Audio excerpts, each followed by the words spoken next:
Kajian Kitab.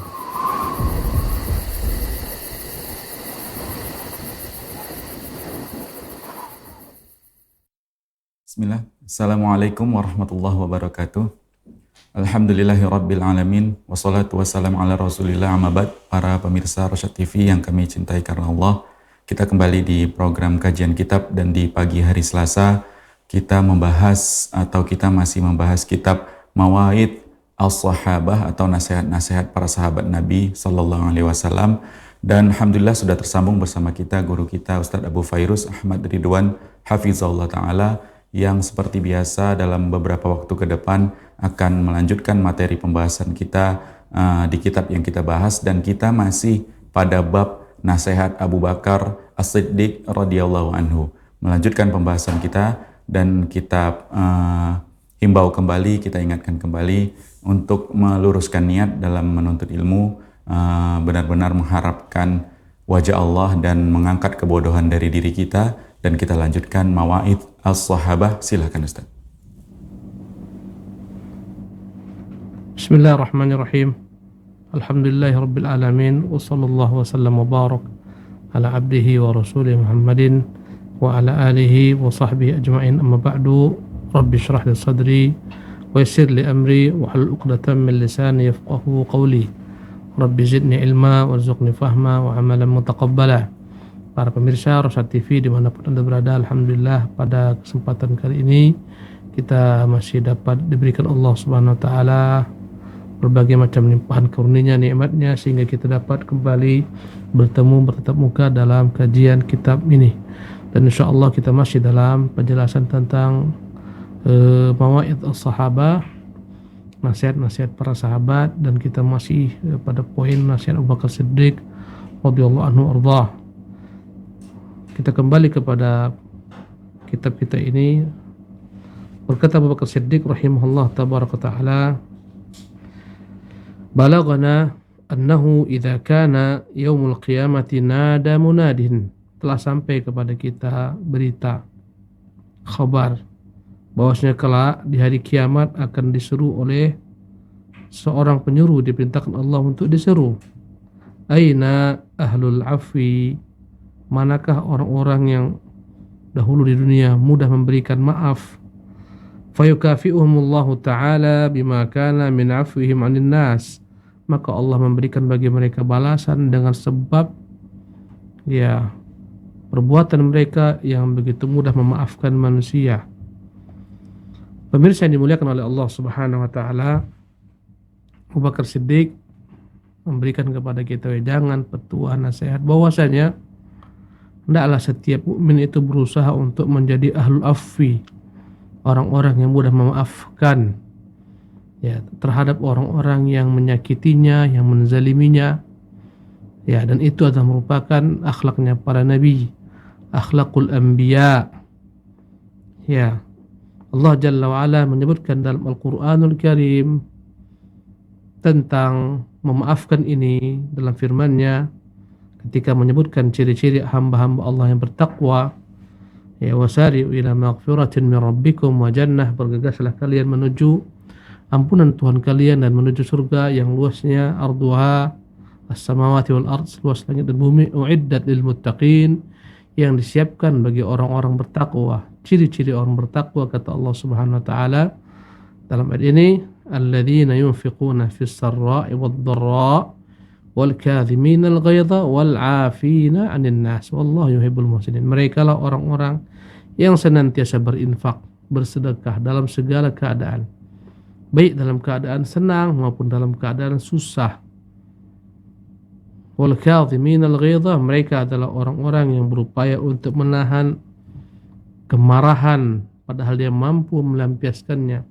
Wal 'afina 'anil nas, mereka lah orang-orang yang senantiasa memberi maaf kepada manusia. Wallahu yuhibbul muhsinin, sungguh Allah menyukai orang-orang berbuat ihsan. Maka ayat yang mulia ini menunjukkan kepada kita sikap hamba-hamba Allah bertakwa yang akan diberikan ganjaran surga. Mereka lah orang-orang yang senantiasa menahan amarah dan mudah memaafkan. Subhanallah. Lihatlah bagaimana praktek ayat ini dipraktikkan oleh baginda Nabi yang mulia sallallahu alaihi wasallam. Begitu mudahnya beliau memaafkan ketika beliau berdakwah ke Taif, ketika beliau dihujani oleh batu-batu, dilempar oleh kaum musyrikin, anak-anak melempari beliau, perempuan-perempuan melempari beliau. Ya, kemudian Rasulullah lari terbirit-birit, tibalah beliau di tempat yang beliau tak sadari sudah jauh dari Taif, namanya Qarn Ats-Tsalib. Ketika itu datanglah Jibril membawa malaikat gunung mengatakan, "Ya Muhammad, ini kubawa padamu malaikat gunung. Sekiranya engkau perintahkan dia untuk mengangkat gunung, menimpakan gunung tersebut kepada penduduk Taif, Thaqif, dan kepada penduduk Makkah, niscaya akan dia lakukan." Tapi kata Nabi SAW apa? Tidak. Aku maafkan mereka, aku berharap semoga Allah mengeluarkan daripada mereka generasi yang beriman kepada Allah Subhanahu wa taala.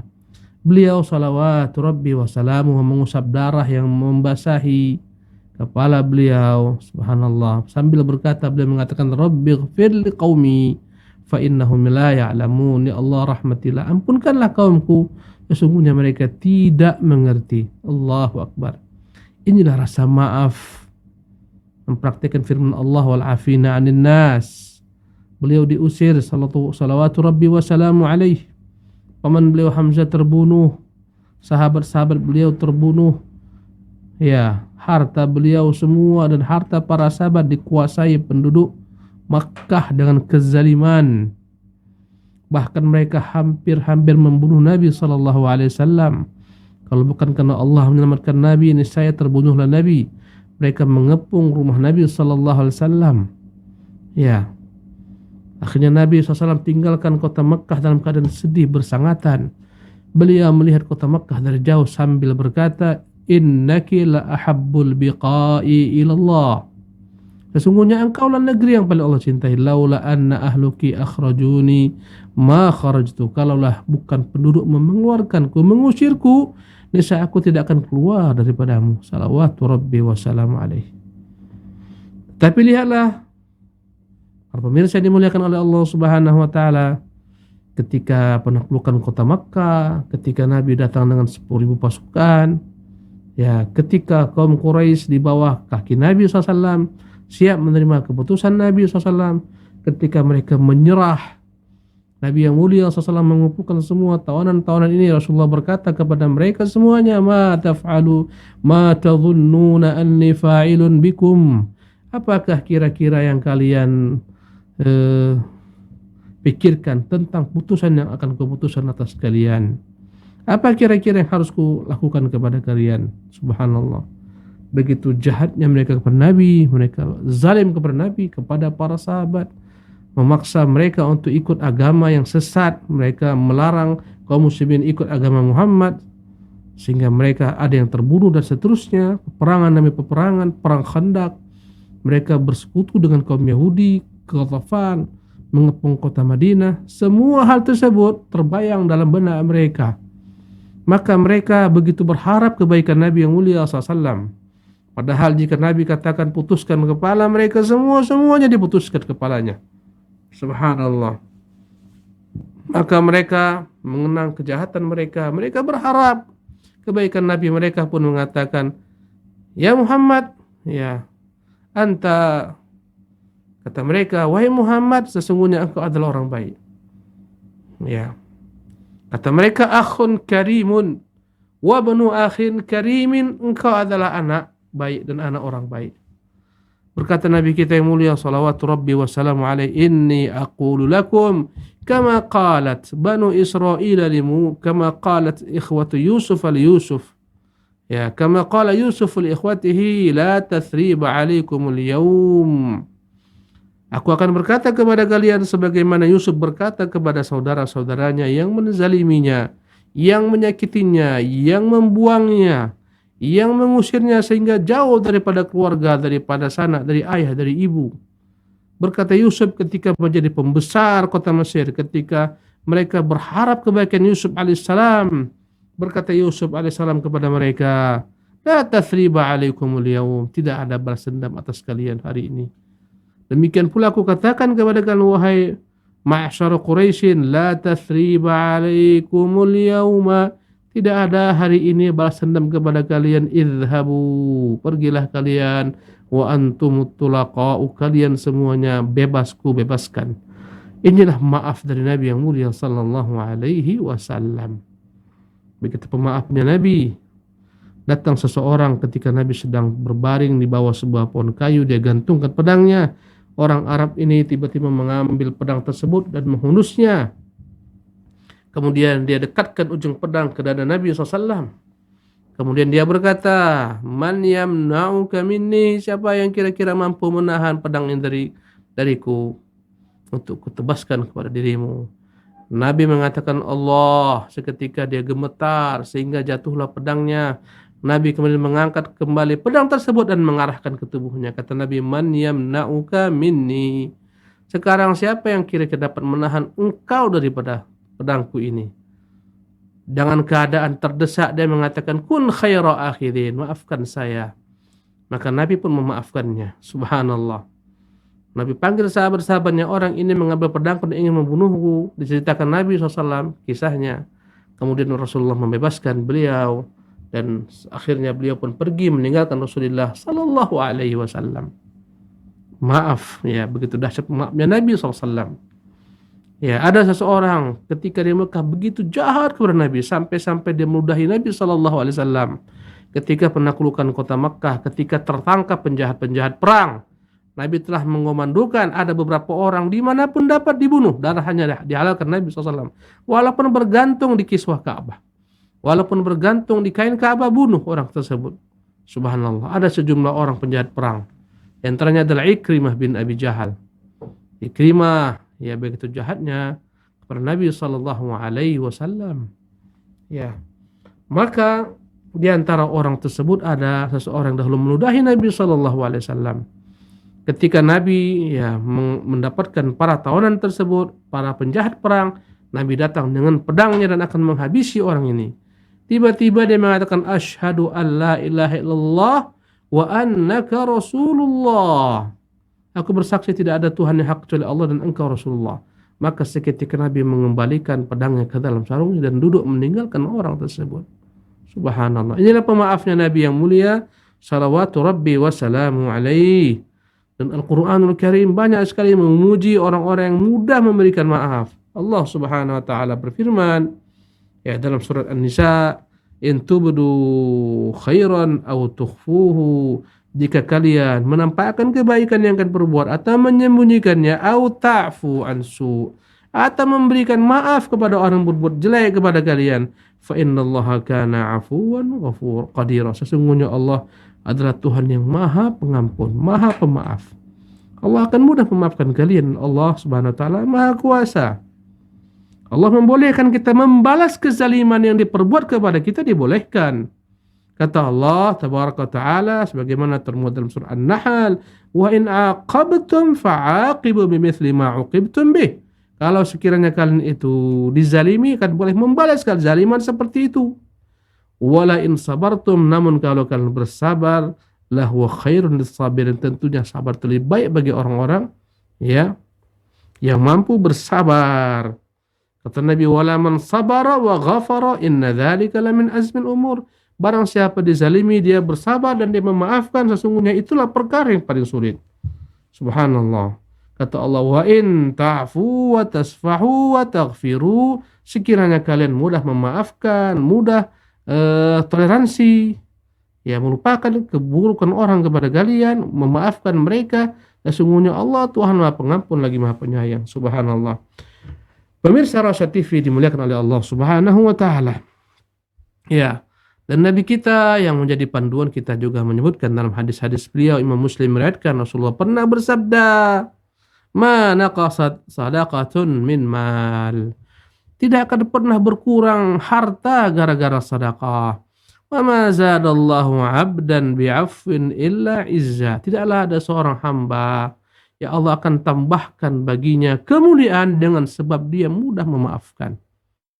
Orang yang mudah memaafkan akan semakin mulia. Dia lihatlah bagaimana mulianya Yusuf di mata saudara-saudaranya. Lihatlah betapa mulianya Muhammad di mata Quraisy yang menyakitinya.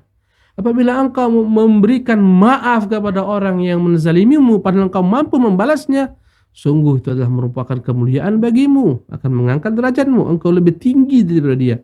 Subhanallah.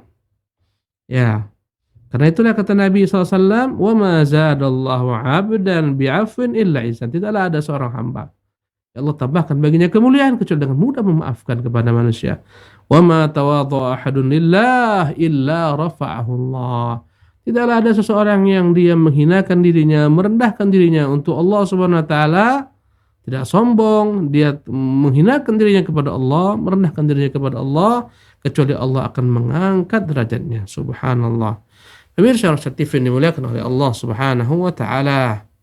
Ya, Nabi kita yang mulia sallallahu alaihi wasallam juga pernah menyebutkan, ya, dalam hadis beliau alaihi salatu wassalam, kata Nabi dalam hadis yang dikeluarkan ya Al-Mundhiri dalam At-Targhib di Sahih Al-Albani rahimahullah, Nabi bersabda, "Thalathun walladhi nafsu Muhammadin biyadihi. In kuntu lahalifan alaihinna." Ada 3 perkara demi dia Allah yang jiwaku di tangannya, aku berani bersumpah dengannya. La yanqusu malun min sadaqah. Tidak akan pernah berkurang harta lantaran bersedekah. Tak perlu takut bersedekah. Allah tidak akan mengurangi hartamu dengan sedekahmu. Ya. Fatasaddaqu, maka kalian hendaklah bersedekah, kata Nabi SAW. Wala ya'fu abdun, wala ya'fu, kata Nabi SAW, wala ya'fu abdun an madlamatin yabtaghi biha wajah Allah illa rafa'ahu Allah bih. Tidaklah ada seorang hamba yang dizalimi, kemudian dia mampu memberikan balasan, hukuman, tapi dia memaafkan, kecuali Allah akan mengangkat derajatnya. Wala yaftahu abdun baba mas'alatin. Tidaklah ada seorang hamba membuka pintu meminta-minta kepada makhluk illa fatahallahu alaihi baba faqrin, kecuali Allah akan bukakan baginya pintu kefakiran. Subhanallah. Siapa yang mudah bergantung kepada manusia, meminta-minta kepada manusia, Allah akan buat dia fakir selama-lamanya. Ya, Allah akan bukakan baginya pintu kefakiran. Selama-lamanya dia akan merasa kurang-kurang. Apapun yang dia terima tidak akan pernah dia merasa puas dengannya. Inilah hakikat daripada kefakiran. Dan yang kita garis bawah di sini adalah seorang hamba yang dizalimi di hadapan wajah Allah Subhanahu wa taala dengan memaafkan orang tersebut, kecuali Allah akan mengangkat derajatnya. Subhanallah. Ya. Pemirsa yang dimuliakan oleh Allah Subhanahu wa taala. Ya, berkata Asy-Syarih Syekh Umar, "Inna min a'zamil mawa'idil 'amaliyyati fi hayatis siddiq."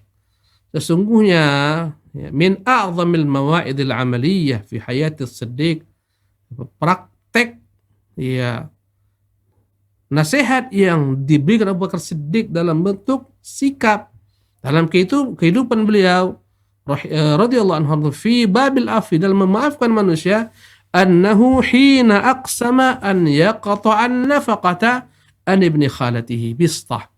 Ya, bentuk maaf yang dipraktikkan Abu Bakar Siddiq daripada nasihatnya ini, ya, dia telah memberikan kepada kaum muslimin nasihat. Dia telah menyebutkan nanti di hari kiamat Allah akan memanggil mana yang dahulu orang-orang mudah memberikan maaf. Kemudian Allah SWT akan memberikan kepada mereka ya berbagai macam karunia, memaafkan kesalahan-kesalahan mereka. Praktek dalam kehidupan Abu Bakar Siddiq dalam apa yang dinasihatkan ini.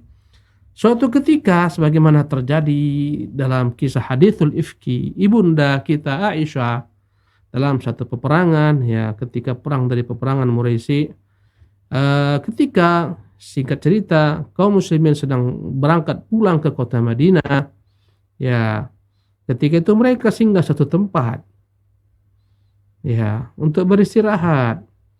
Ya, ibunda Aisyah pun pergi ketika itu untuk buang hajatnya.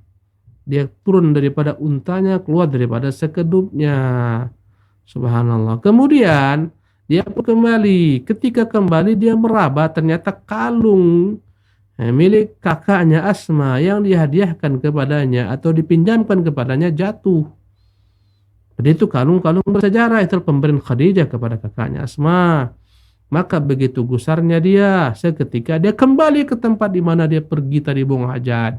Mencari kembali apakah jatuh di sana. Subhanallah.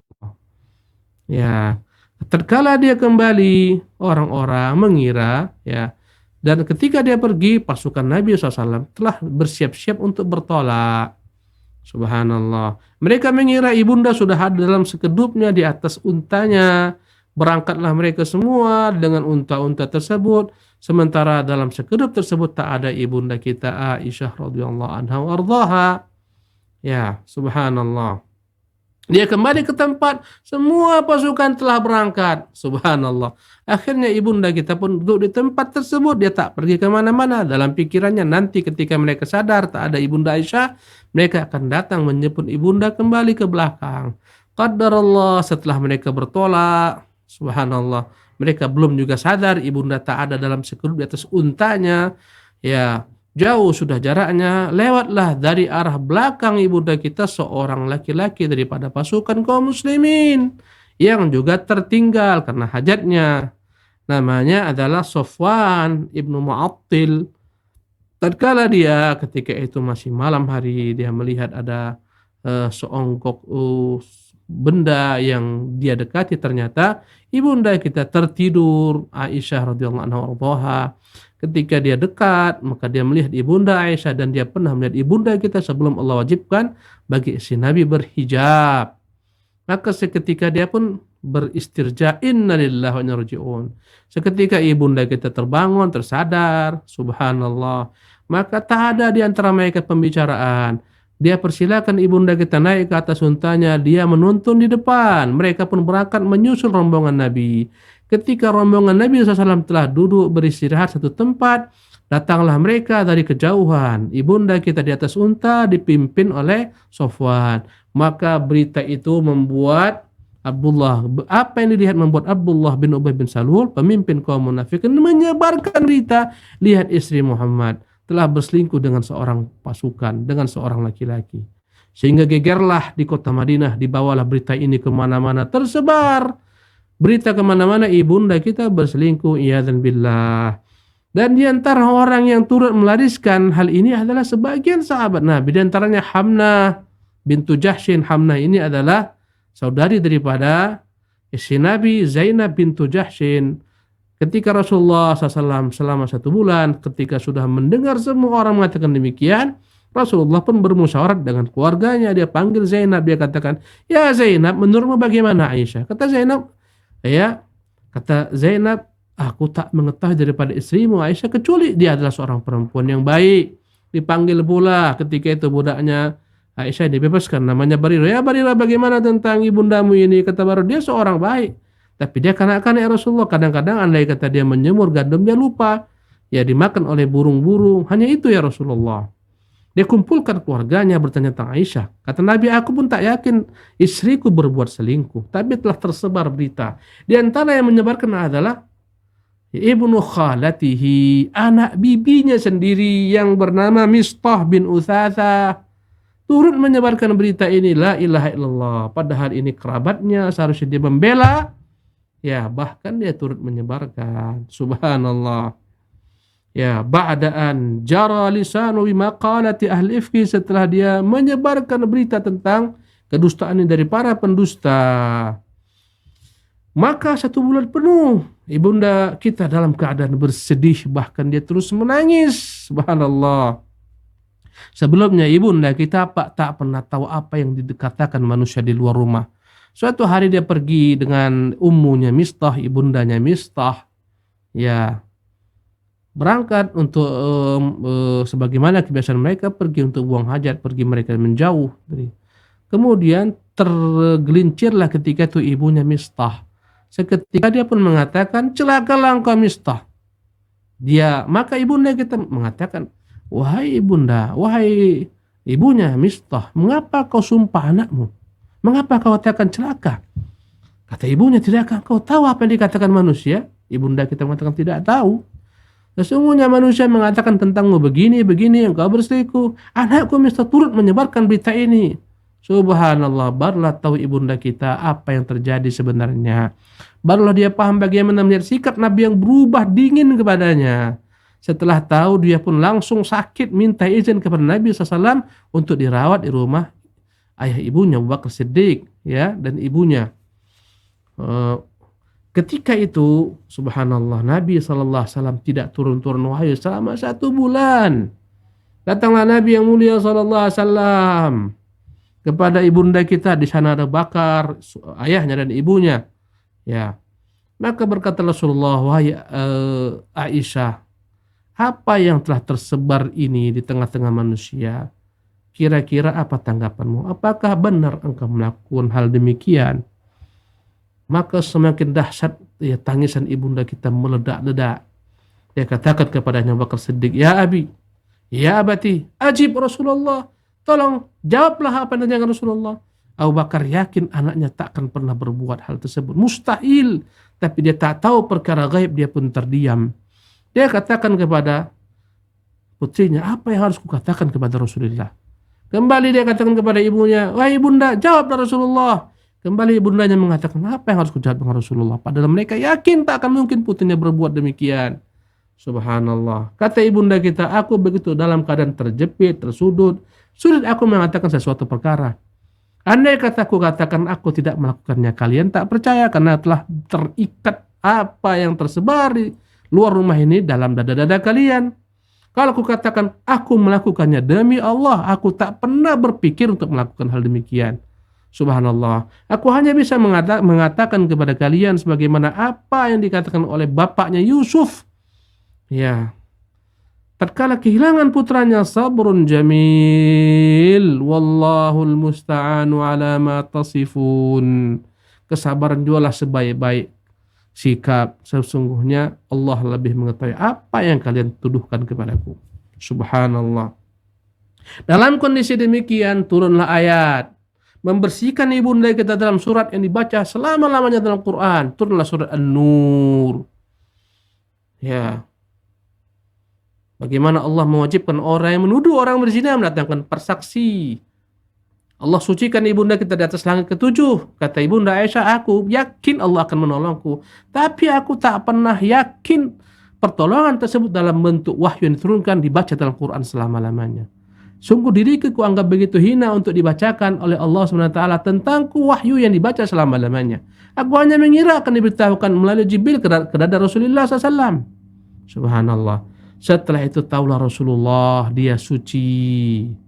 Maka ketika selesai turun wahyu dia pun berkata dalam keadaan bergembira, absyiri ya ibnata Siddiq, bergembiralah wahai putri Aisyah. Subhanallah. Apa kata kedua orang tuanya? Pergilah engkau bangun, ya. Datangi Rasulullah, mintalah maaf kepada Rasulullah. Apa kata ibunda Aisyah? Tidak. Ya. Aku tidak melakukan demikian, aku merasa tak bersalah. Subhanallah.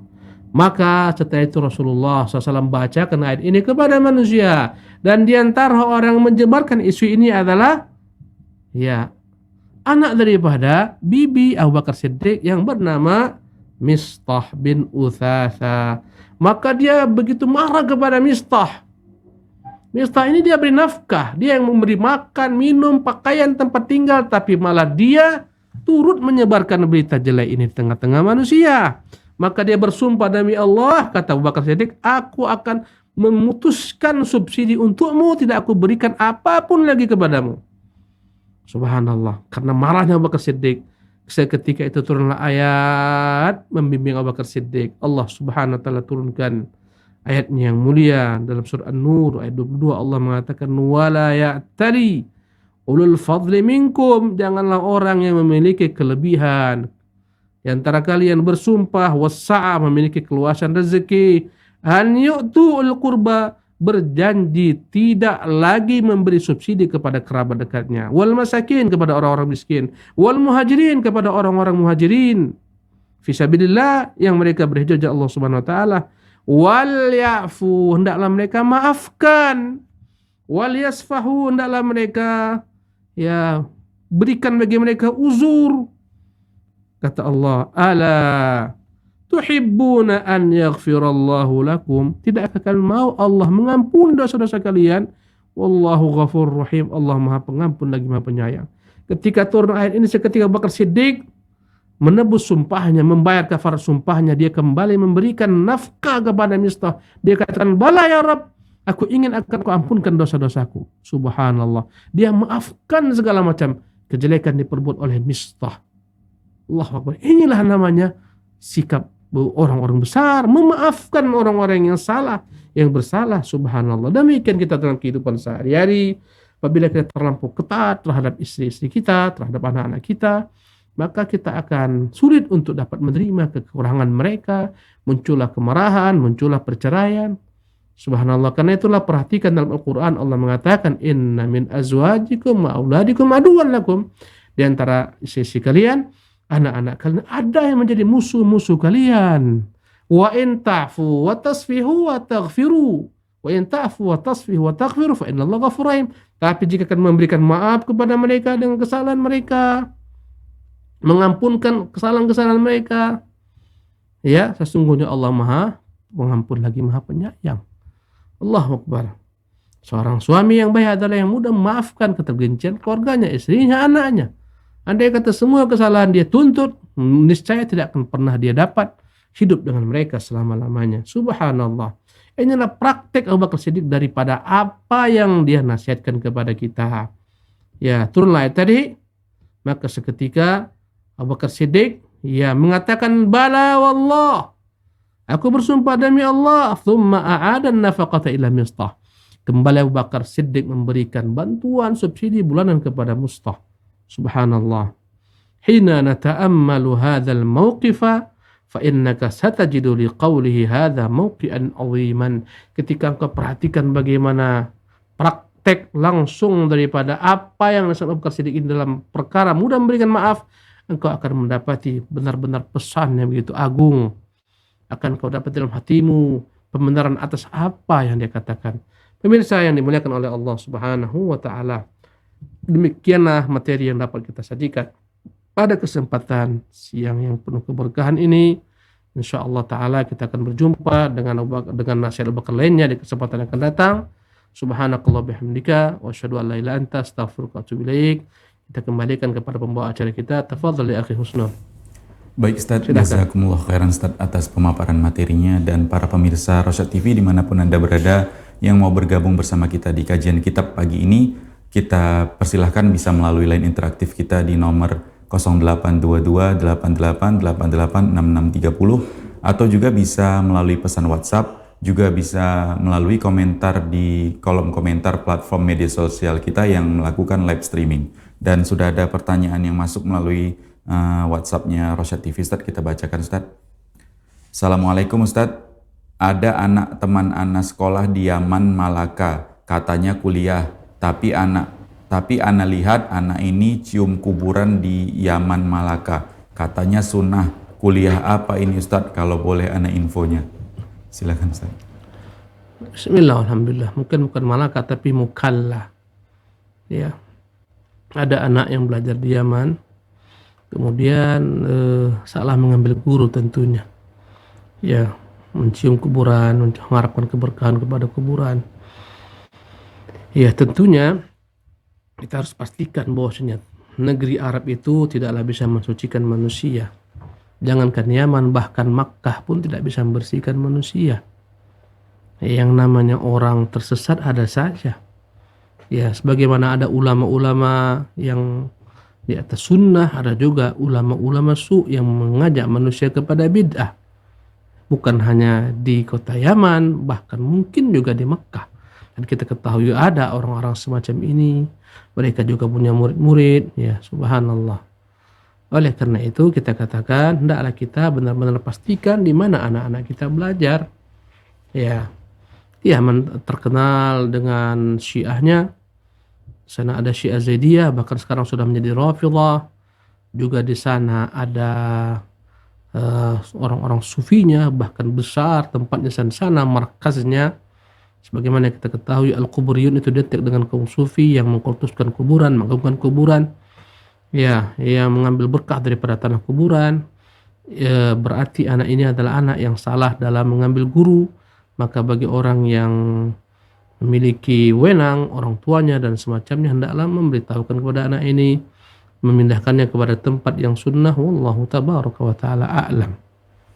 Nah, Baik Ustaz, jazakumullah khairan Ustaz. Dan pertanyaan berikutnya yang sudah masuk ke WhatsApp Rosyad TV Ustaz.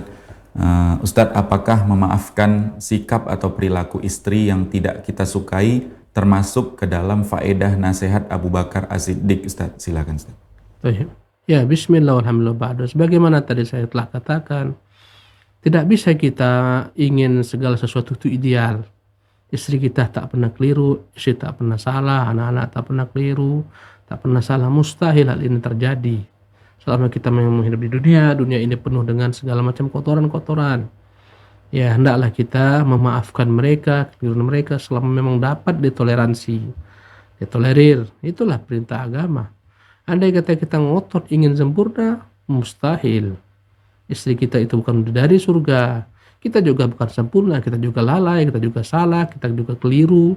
Demikian juga anak-anak. Maka dalam hal ini janganlah kita melihat kejelekan istri kita, melupakan sisi-sisi kebaikannya.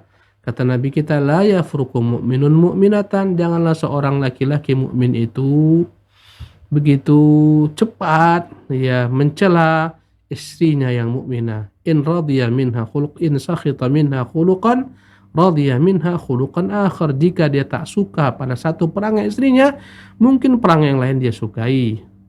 Ya, maka hendaklah seorang laki-laki itu bersabar, melihat manusia bukan yang kesalahannya, tapi apa yang mendominasi dalam dirinya. Berkata pepatah Arab, kafa bil mar'i nubulan an tu'adda ma'aibuhu. Cukuplah seseorang dikatakan mulia ketika bisa dihitung jari aib-aibnya. Orang pasti punya aib, tapi jika aibnya sedikit berarti dia orang mulia. Jika aibnya dominan berarti dia orang buruk. Itu saja. Maka kau perhatikan istrimu, jika hanya satu sisi, dua sisi saja kekurangannya, maafkan dia agar hidupmu tenang, tentram. Ingat kebaikan-kebaikannya. Jangan mudah engkau akhirnya menceraikannya dan seterusnya dengan sedikit kesalahan yang bisa diluruskan. Wallahu tabaraka ta'ala alam. Nah. Baik Ustaz, kembali kita bacakan pertanyaan yang sudah masuk Ustaz. Apakah benar di bawah ini adalah perkataan Abu Bakar As-Siddiq radhiyallahu anhu, yaitu barang siapa yang menafkahkan 1 dirham bagi menggalakkan bacaan maulid Nabi SAW, maka ia akan menjadi temanku di dalam surga. Jazakumullah khairan. Silakan Ustaz. Bismillah walhamdulillah ba'da. Jelas sekali perkataan yang dikarang-karang alias palsu, tak ada dari mana keterangannya, dari mana sumbernya. Yang kedua, tidak ada seorang pun sahabat itu yang tahu kapan Nabi lahir secara pasti tanggalnya. Bahkan jangankan para sahabat, ahli sejarah pun berselisih. Tidak ada kesepakatan 12 Rabiul Awal beliau lahir, walaupun itu yang paling populer di tengah-tengah manusia. Ada yang mengatakan tanggal 8 Rabiul Awal, tanggal 4, tanggal macam-macam. Ada beberapa pendapat mereka.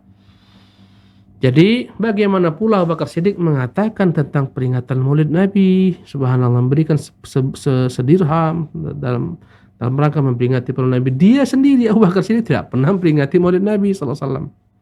Tak ada keterangan dari sahabat.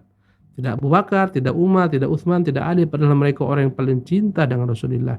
Bahkan Nabi pun subhanallah, berapa tahun beliau hidup setelah menjadi Nabi SAW, 23 tahun, sebelumnya 40 tahun, 63 tahun.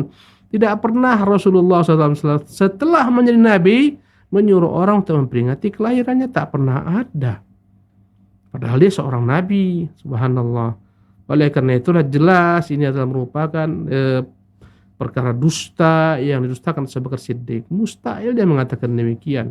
Kalau dia mengatakan demikian, dia yang paling mencintai Nabi, tidak ada orang lebih cinta kepada Nabi sebagaimana cinta Abu Bakar Siddiq.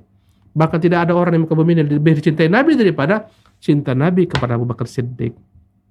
Sampai-sampai Rasulullah mengatakan, "Lau kuntu muttakhidan min ahli ardi khalilan, lattakhadtu Abu Bakar khalil." Kalau boleh aku mengangkat ada seorang kekasih hatiku di muka bumi ini, selain Allah SWT, akan aku ambil Abu Bakar Siddiq. Tapi sahibukum Khalil Rahman. Tapi aku ini adalah merupakan kekasih Allah yang Maha Penyayang. Jelas kedustaannya. Tidak ada satupun hadis yang sahih mengenai Maulid Nabi SAW kecuali puasa di hari Senin. Hanya itu saja. Kenapa Rasulullah berpuasa? Kata Nabi, hari itulah aku dilahirkan. Salawatu Rabbi wassalamu alaih. Kalau kamu memang ingin mencintai Nabi, mengikuti sunnahnya, berupayalah engkau melaksanakan puasa Senin sebagai tanda cintamu kepada Nabi SAW. Ya, bukan dengan tanggal tertentu. Alangkah keringnya kecintaan seseorang jika hanya setahun sekali. Ya, dikenang Nabinya mulia SAW. Tidak ada yang namanya peringatan-peringatan semacam ini, dan dia bukan daripada Islam. Meniru daripada orang-orang di luar Islam. Ketika orang-orang kafir tak ada kecintaan kepada ibundanya, mereka buat hari ibu. Subhanallah. Ya, begitulah seterusnya, hari anak sedunia, hari ibu, hari apa lagi, macam-macam. Itu bukan daripada Islam. Allah Ta'ala alam. Nah. Baik Ustadz, jazakumullah khairan Ustadz. Dan para pemirsa Rosyad TV dimanapun Anda berada, bagi yang mau bergabung bersama kita di kajian kitab pagi ini, mungkin masih ada waktu, kita persilahkan di line interaktif kita di nomor 0822 8888 6630, atau juga bisa melalui pesan WhatsApp, juga bisa komentar di kolom komentar platform media sosial kita yang melakukan live streaming. Dan mungkin ini pertanyaannya sudah masuk, kita bacakan kembali Ustadz. Assalamualaikum Ustadz, semoga Ustadz dan keluarga sehat selalu dan tetap dalam lindungan Allah. Izin bertanya Ustadz, saya dari kecil tidak pernah jumpa dengan ayah saya, dan waktu saya masih SD kelas 4, saya dapat kabar kalau ayah saya sudah meninggal dunia, dan ibu tidak pernah bercerita tentang sosok ayah saya, dan sampai saya dewasa, saya tidak mengenali keluarga dari ayah saya, dan saya belum pernah ke kuburan beliau Ustadz. Apa yang harus saya lakukan Ustadz? Rumah keluarga ayah saya saja saya tidak tahu Ustadz. Dan ayah sama ibu sudah cerai mati. Saya cuma tahu hal itu. Apa yang saya lakukan terhadap ayah saya selain berdoa? Apakah saya harus mencari keluarga ayah saya Ustadz? Jazakallah khairan Ustadz. Silakan Ustadz. Ya. Bismillah, alhamdulillah, wassalatu wassalamu ala haula wala quwwata illa billah. Berbakti kepada orang tua adalah bab yang begitu ya ditekankan dalam Islam. Bahkan berbakti kepada orang tua itu kedudukannya setelah menyembah Allah, setelah tauhid. Wa qadha rabbuka alla ta'budu illa iyyah. Tuhanmu telah menetapkan jangan menyembah kecuali hanya kepadanya. Wabil walidaini ihsana, dan berbaktilah kepada orang tua. Ketika dalam kondisi orang tua kita tak pernah tahu di mana keberadaannya, tak pernah lihat dia, kita hanya mendengar dia meninggal, keluarganya pun tak tahu, ibu pun tak pernah cerita, apakah kita masih bisa berbakti kepada orang tua? Bisa tentunya. Dan Nabi telah mengajarkan berbakti kepada orang tua setelah meninggalnya adalah dengan menyambung silaturahmi kepada kerabat-kerabatnya, kepada kawan-kawan dekatnya jika diketahui. Cari mana kerabatnya, ya, mana adik-adiknya, mana abang-abangnya, mana kakak-kakaknya, ya, mana pamannya, mana pihak keluarganya, cari. Ya, di mana kampungnya, cari. Silaturahmi kepada mereka, berbuat kebaikan kepada mereka, mensupport mereka. Allah mengatakan wa ati dzal qurba haqqa, berikanlah hak kerabat dekat. Ya, kalau kita punya kelebihan uang, bantu mereka, bersedekah kepada mereka. Ketika semua tak jumpa, kita masih bisa berbakti kepada orang tua kita dengan mendoakan dia, satu. Yang kedua, kita bisa mengerjakan ibadah umrah untuknya jika dia belum pernah umrah, atau haji untuknya jika dia belum pernah haji. Ya, kita dibolehkan oleh Rasulullah untuk memperbanyak sedekah atas namanya. Ketika bersedekah, niatkan ini untuk sang ayah, beli tanah, wakafkan tanah, bangun masjid untuk ayah. Ini Allah akan sampaikan. Inilah cara baktimu. Wallahu tabaraka wa ta'ala alam. Naam. Baik Ustadz, jazakumullah khairan Ustadz. Dan mungkin ini yang terakhir dari kita Ustadz, apakah memaafkan diharuskan juga melupakan? Karena kita kadang berhasil memaafkan tapi berat untuk melupakan. Apakah ini indikasi bahwasannya kita belum sepenuhnya memaafkan? Silakan. Bismillah, alhamdulillah. Kita diperintahkan dalam agama untuk memaafkan. Adapun melupakan tidaklah diperintahkan dalam agama. Ya, tentunya segala sesuatu yang telah terjadi itu masih dalam ingatan kita. Ya, karena melupakan perkara yang begitu pahit dalam hidup ini, kita pernah diperbuat seperti ini, seperti itu, berat. Bahkan Nabi pun tak pernah melupakan apa yang diperbuat oleh kaumnya kepadanya. Tak pernah Rasulullah lupakan, tapi Rasulullah memaafkan. Ya, kata ibunda kita, ya Rasulullah, apakah engkau pernah merasakan betapa dahsyatnya perlakuan yang dilakukan kepadamu ketika engkau berdoa? Kata Nabi, ya. Ketika aku berangkat ke Thaqif mendakwai mereka, aku dilempari mereka sehingga datanglah malaikat Jibril dan malaikat gunung sebagaimana tadi kita telah sebutkan.